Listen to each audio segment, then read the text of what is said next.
U.S. President Barack Obama used much of his speech to urge other leaders to speak out against violence and extremism in the wake of an amateur video mocking Islam that sparked deadly protests in dozens of countries.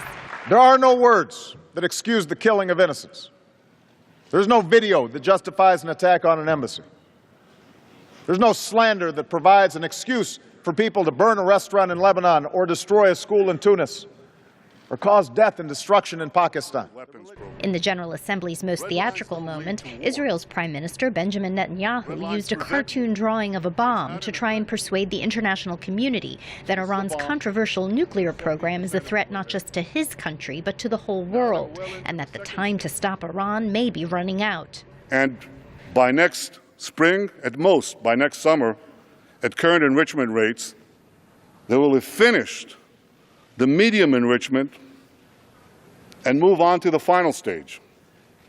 From there, it's only a few months, possibly a few weeks, before they get enough enriched uranium for the first bomb. Mr. Netanyahu's presentation pushed Palestinian Authority President Mahmoud Abbas's call the same day for an upgrade in status in the General Assembly into a virtual footnote at the annual meeting. It also overshadowed a subdued speech from the Iranian leader who mostly held forth on his idea of a new world order.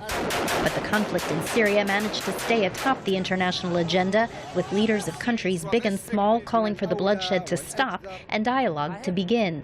Syria's Foreign Minister Walid Muallim was among the last speakers. He is heard here through an interpreter blaming several countries for the crisis. We also wonder to what extent the statements made by Qatar, Saudi Arabia, Turkey, the United States, France and others, to what extent do these statements, which clearly incite and support terrorism in Syria with money, weapons and foreign fighters, to what extent are these in line with the international responsibilities of these countries in combating terrorism? The violence in northern Mali was also discussed in the margins of the General Assembly. At a high-level meeting, France and the United States urged support for an African-led peacekeeping force to restore order, saying Tuareg militants and al-Qaeda-linked terrorists threaten to undermine stability throughout the Sahel. Margaret, Besheer, VOA News, the United Nations. Happening in Mali and the incredible danger posed